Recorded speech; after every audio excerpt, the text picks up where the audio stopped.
손주가 숨을 헐떡이거나 젖을 잘 안 먹는데 그냥 넘어가셨나요?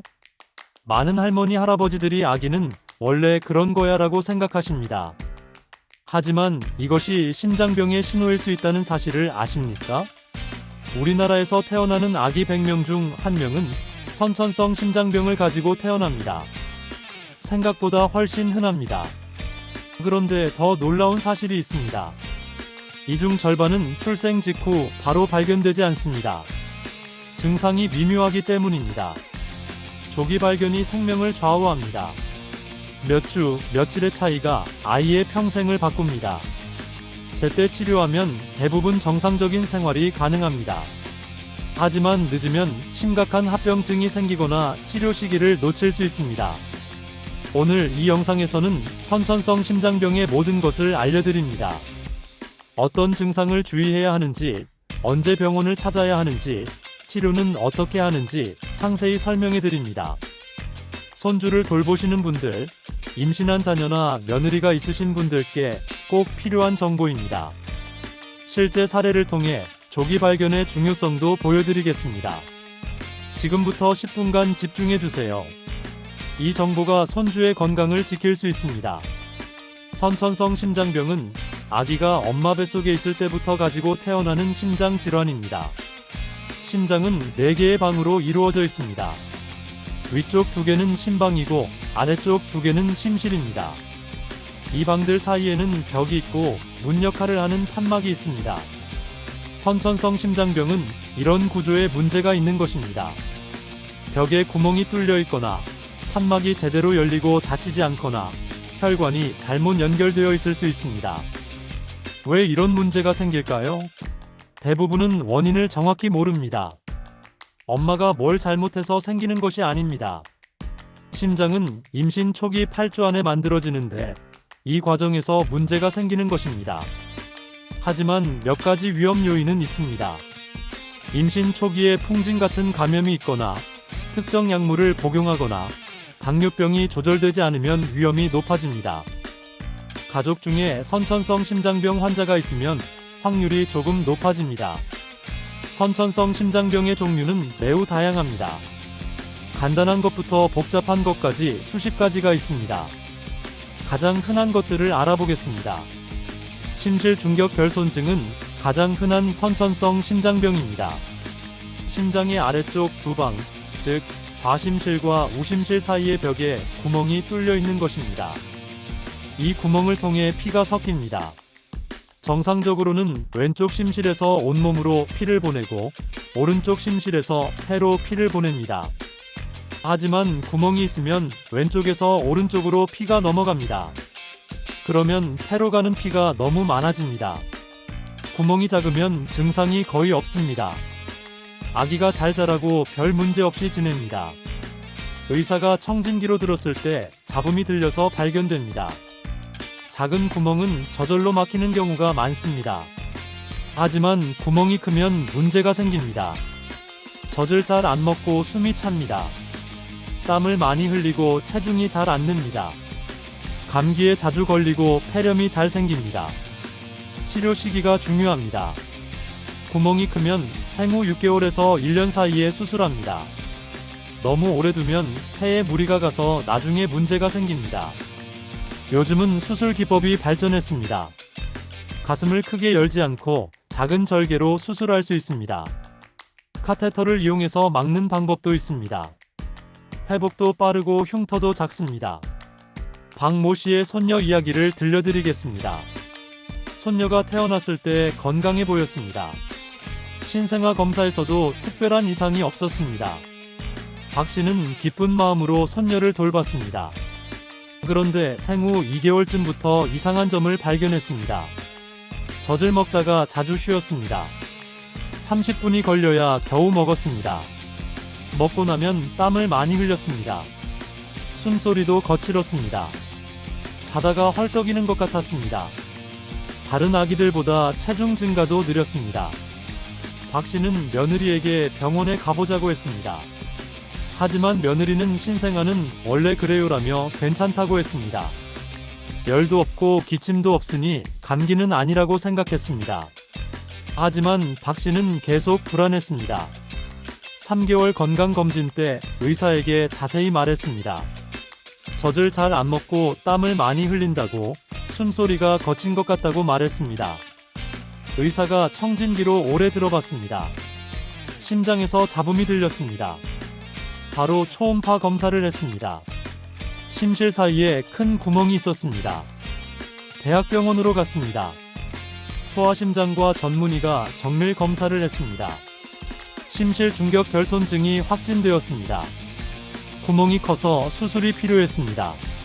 생후 6개월에 수술을 받았습니다. 4시간의 수술이었습니다. 박 씨 가족은 밖에서 기도하며 기다렸습니다. 수술은 성공적이었습니다. 일주일 입원 후 퇴원했습니다. 그 후 손녀는 놀랍게 변했습니다. 젖을 잘 먹기 시작했습니다. 땀도 덜 흘리고 숨소리도 편안해졌습니다. 지금은 3살이 되었습니다.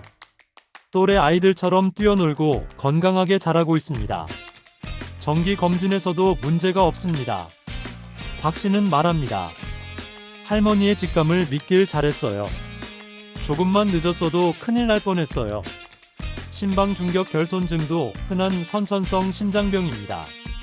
심장 위쪽 두 방, 즉 좌심방과 우심방 사이의 벽에 구멍이 있는 것입니다. 심실 중격 결손증과 비슷하지만 위치가 다릅니다. 이 병은 증상이 늦게 나타납니다. 신생아 때는 대부분 증상이 없습니다. 그래서 발견이 늦어지는 경우가 많습니다. 몇 년 후에야 문제가 생깁니다. 운동할 때 숨이 차거나 쉽게 피곤해합니다. 감기에 자주 걸립니다. 성장이 또래보다 느릴 수 있습니다. 치료하지 않고 두면 어떻게 될까요? 폐에 무리가 갑니다.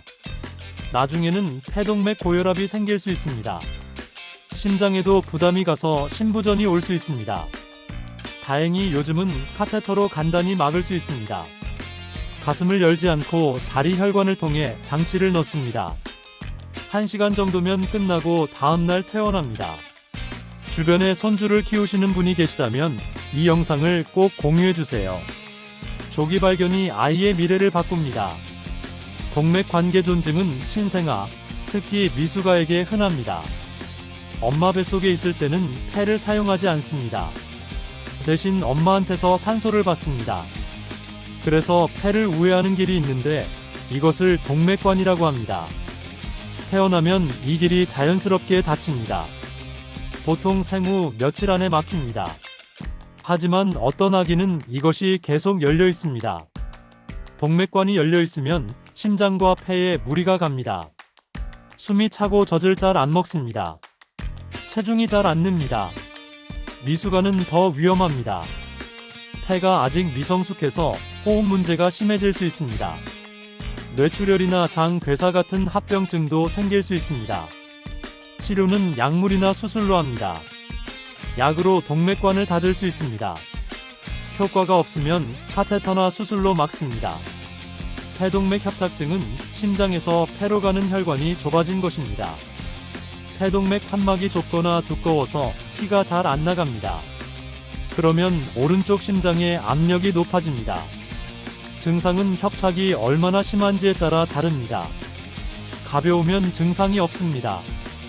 운동할 때 조금 숨이 찬 정도입니다.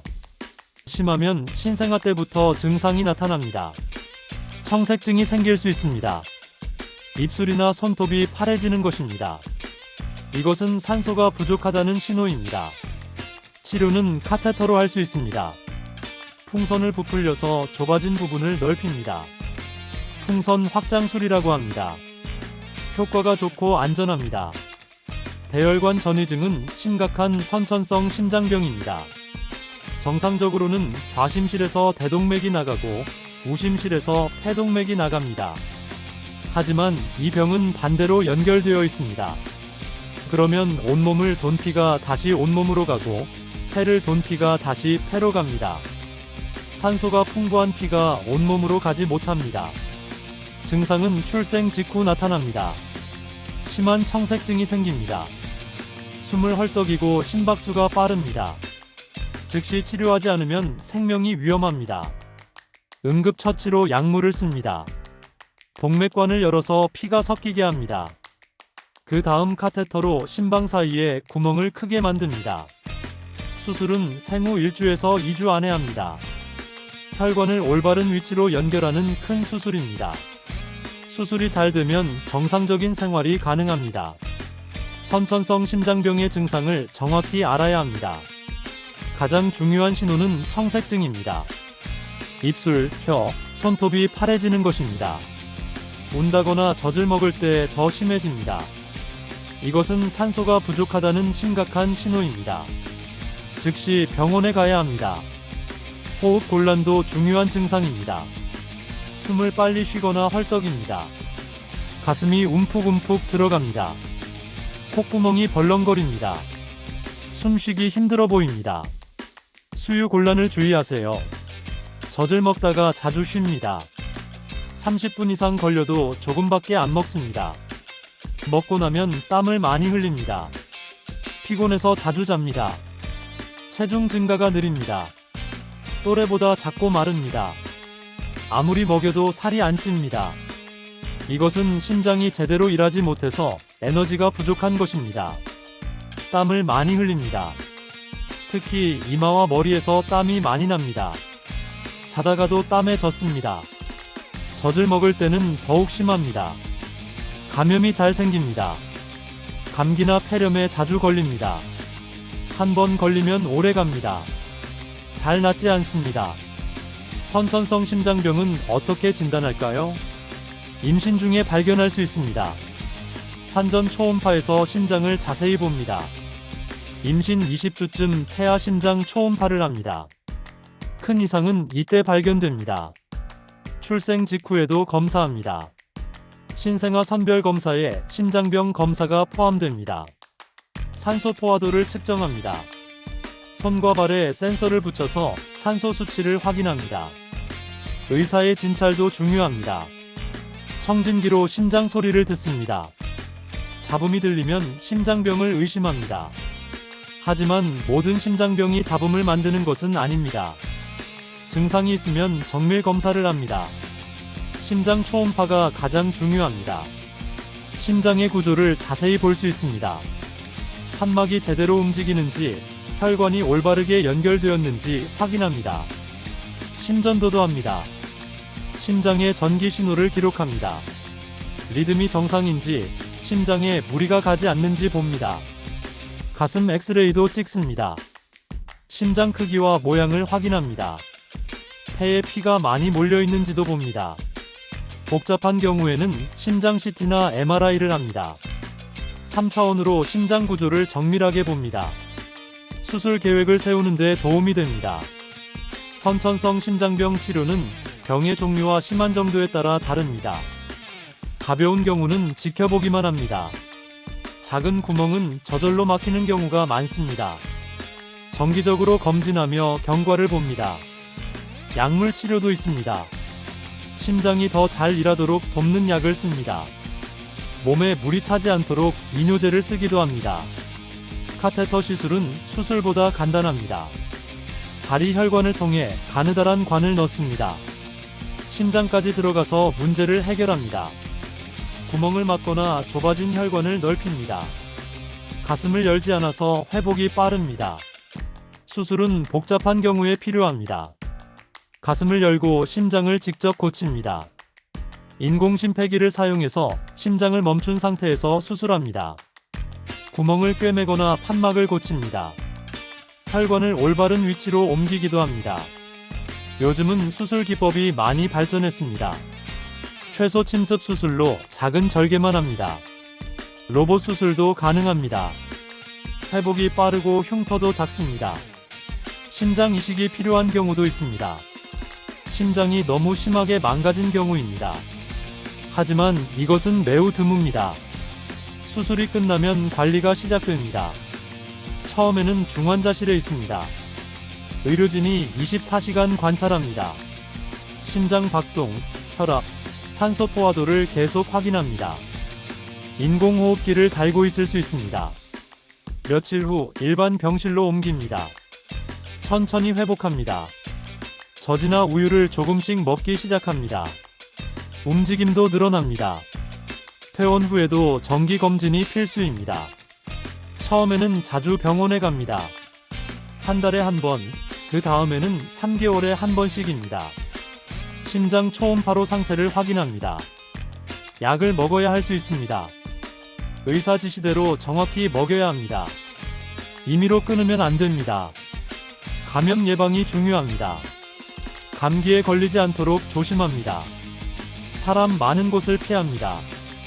예방접종을 제때 맞춥니다. 치과 치료 전에도 의사와 상의해야 합니다. 일부 심장병은 치과 시술 전에 항생제를 먹어야 합니다. 심내막염을 예방하기 위해서입니다. 선천성 심장병이 있는 아이를 돌보는 것은 특별한 주의가 필요합니다. 일상생활은 최대한 정상으로 하세요. 너무 과보호하면 아이가 자신감을 잃습니다. 할 수 있는 것은 다른 아이들처럼 하게 하세요. 운동은 의사와 상의하세요. 병의 종류와 심한 정도에 따라 다릅니다. 대부분은 가벼운 운동이 가능합니다. 오히려 적절한 운동이 심장 건강에 도움이 됩니다. 피해야 할 운동도 있습니다. 역도처럼 순간적으로 힘을 많이 쓰는 운동은 조심해야 합니다. 경쟁적인 스포츠도 의사와 상의하세요. 영양을 잘 챙기세요. 심장병 아이는 에너지 소모가 많습니다. 칼로리가 높은 음식을 먹여야 합니다. 하지만 짜지 않게 조리하세요. 나트륨은 심장에 부담을 줍니다. 감염을 예방하세요. 손을 자주 씻기고 사람 많은 곳을 피하세요. 예방접종을 꼭 맞추세요. 독감 예방접종도 매년 맞으세요. 치과 위생도 중요합니다. 이가 썩으면 세균이 혈액으로 들어갈 수 있습니다. 양치질을 잘하고 정기적으로 치과 검진을 받으세요. 정서적 지원도 필요합니다. 아이가 자신의 병을 이해하도록 나이에 맞게 설명하세요. 다르다는 것이 나쁜 것이 아님을 알려주세요. 선천성 심장병 아이가 학교에 가면 어떻게 해야 할까요? 담임 선생님과 보건 선생님에게 알리세요. 아이의 상태와 주의사항을 설명하세요. 응급 상황에 대비한 연락망을 만드세요. 체육활동은 의사소견서를 제출하세요. 어떤 운동이 가능하고 어떤 것을 피해야 하는지 명확히 하세요. 아이가 소외감을 느끼지 않도록 대체 활동을 찾아주세요. 친구들에게는 어떻게 말할까요? 아이와 상의해서 결정하세요. 숨길 필요는 없지만 아이가 원하지 않으면 자세히 말하지 않아도 됩니다. 약을 먹어야 한다면 보건실에 맡기세요. 정해진 시간에 먹을 수 있도록 선생님께 부탁하세요. 수학여행이나 현장학습은 가능합니다. 사전에 의사와 상의하고 준비를 철저히 하세요. 약과 응급 연락처를 챙기세요. 선천성 심장병을 가지고 태어난 아이들 대부분은 성인이 됩니다. 요즘은 치료기술이 발전해서 생존율이 높습니다. 90% 이상이 성인이 됩니다. 정상적인 생활을 하고 직업도 가집니다. 하지만 평생 관리가 필요합니다. 성인이 되어도 정기 검진을 받아야 합니다. 소아심장과에서 성인 선천성 심장병 클리닉으로 이동합니다. 임신과 출산도 가능합니다. 하지만 반드시 의사와 상의해야 합니다. 병의 종류에 따라 위험도가 다릅니다. 고위험 임신으로 분류되어 더 자주 검진을 받습니다. 직업 선택도 고려해야 합니다. 대부분의 직업이 가능하지만 너무 힘든 육체 노동은 피하는 것이 좋습니다. 장시간 서 있거나 무거운 것을 드는 일은 조심해야 합니다. 건강한 생활 습관이 중요합니다. 금연은 필수입니다. 술도 과하게 마시지 마세요. 규칙적으로 운동하고 체중을 관리하세요. 주변의 손주가 성장하는 것을 지켜보시는 분들께 이 영상을 공유해주세요. 함께 건강하게 키울 수 있습니다. 선천성 심장병 치료는 계속 발전하고 있습니다. 3D 프린팅 기술이 도입되었습니다. 환자의 심장을 3D로 출력해서 수술 전에 연습합니다. 더 정확하고 안전한 수술이 가능합니다. 하이브리드 시술도 있습니다. 카테터와 수술을 동시에 하는 방법입니다. 한 번에 여러 문제를 해결할 수 있습니다. 태아 치료도 가능해졌습니다. 심한 심장병은 엄마 뱃속에서 치료하기도 합니다. 풍선으로 좁아진 판막을 넓히는 시술을 합니다. 줄기세포 치료도 연구 중입니다. 손상된 심장 근육을 재생시키는 방법입니다. 아직 실험 단계이지만 희망적입니다. 인공지능이 진단을 돕습니다. 심장 초음파나 심전도를 AI가 분석합니다. 더 빠르고 정확한 진단이 가능합니다. 선천성 심장병 치료에는 비용이 많이 듭니다. 하지만 정부 지원이 많습니다. 미숙아와 선천성 이상아 의료비 지원 사업이 있습니다. 출생 후 28일 이내에 진단받고 입원하면 지원받을 수 있습니다. 소득 기준이 있지만 폭넓게 적용됩니다. 건강보험료 기준 중위소득 180% 이하면 가능합니다. 지원 금액도 큽니다. 최대 1천만 원까지 지원됩니다. 본인 부담금의 전부 또는 일부를 지원받습니다. 심장질환 산정 특례도 있습니다. 중증 선천성 심장병으로 등록하면 본인 부담률이 줄어듭니다. 10%만 부담하면 됩니다. 장애 등급을 받을 수도 있습니다. 심장 기능이 많이 떨어진 경우입니다. 장애인 복지 혜택을 받을 수 있습니다. 민간재단의 도움도 있습니다. 한국심장재단 같은 곳에서 저소득층 아이들을 지원합니다. 수술비나 약값을 도와줍니다. 병원 사회복지사와 상담하세요. 받을 수 있는 지원을 모두 알려줍니다. 신청 절차도 도와줍니다. 오늘 배운 내용을 정리하겠습니다. 선천성 심장병은 생각보다 흔합니다. 100명 중 1명꼴로 태어납니다. 하지만 대부분 치료 가능합니다. 조기 발견과 적절한 치료로 정상적인 생활이 가능합니다. 증상을 알아야 합니다. 청색증, 호흡 곤란, 수유 곤란, 느린 체중 증가를 주의하세요. 이런 증상이 있으면 즉시 병원을 찾으세요. 산전 검사가 중요합니다. 임신 20주에 태아 심장 초음파를 받으세요. 출생 전에 발견하면 준비할 수 있습니다. 치료 방법은 다양합니다. 약물, 카테터, 수술 등 여러 방법이 있습니다. 의료기술이 발전해서 성공률이 높습니다. 정기 검진을 빠뜨리지 마세요. 치료 후에도 평생 관리가 필요합니다. 정해진 날짜에 병원을 방문하세요. 정부 지원을 활용하세요. 의료비 지원, 산정 특례 등 여러 제도가 있습니다. 경제적 부담을 줄일 수 있습니다. 선천성 심장병 진단을 받으면 세상이 무너지는 것 같습니다. 하지만 절망하지 마세요. 수많은 아이들이 치료받고 건강하게 자랍니다. 학교에 가고 친구들과 놀며 행복하게 삽니다. 의학은 계속 발전합니다. 과거에는 불가능했던 치료가 지금은 일상적입니다. 앞으로는 더 좋은 치료법이 나올 것입니다. 조기 발견이 가장 중요합니다. 산전 검사를 받고 신생아 검진을 놓치지 마세요. 증상이 있으면 즉시 병원을 찾으세요. 의료진을 믿으세요. 소아심장 전문의들은 수많은 경험이 있습니다. 최선의 치료를 제공합니다. 가족의 사랑과 지지가 힘이 됩니다. 아이는 여러분의 사랑을 느낍니다. 함께 이겨낼 수 있습니다. 다른 가족들과 경험을 나누세요. 환우회나 온라인 카페에 가입하세요. 비슷한 경험을 한 분들의 조언이 큰 도움이 됩니다. 아이의 미래를 믿으세요. 선천성 심장병이 있어도 훌륭하게 성장합니다. 꿈을 이루고 행복한 삶을 살 수 있습니다. 오늘은 선천성 심장병에 대해 알아봤습니다. 이 정보가 손주의 건강을 지키는 데 도움이 되길 바랍니다. 작은 증상도 무시하지 말고 병원을 찾으세요. 조기 발견이 생명을 구합니다. 이 영상이 도움이 되셨다면 구독 버튼을 눌러주세요. 앞으로도 아이들의 건강을 지키는 정보를 전하겠습니다. 주변에 손주를 키우시는 분, 임신한 자녀가 있으신 분께 이 영상을 꼭 공유해주세요. 함께 건강한 아이들을 키울 수 있습니다. 좋아요 버튼도 눌러주시면 더 많은 분들에게 이 영상이 전달됩니다. 여러분의 작은 클릭이 큰 도움이 됩니다. 다음 영상에서는 소아신경과에서 다루는 소아뇌전증과 발달장애에 대해 알아보겠습니다. 경련을 일으키거나 발달이 늦는 아이들, 어떻게 도와줄 수 있을까요? 뇌전증은 과거에 간질이라고 불렸던 병입니다. 갑자기 경련을 일으키거나 의식을 잃습니다. 무섭지만 대부분 약으로 조절할 수 있습니다. 어떤 증상을 주의해야 하는지, 발작 시 어떻게 대처해야 하는지 자세히 알려드리겠습니다.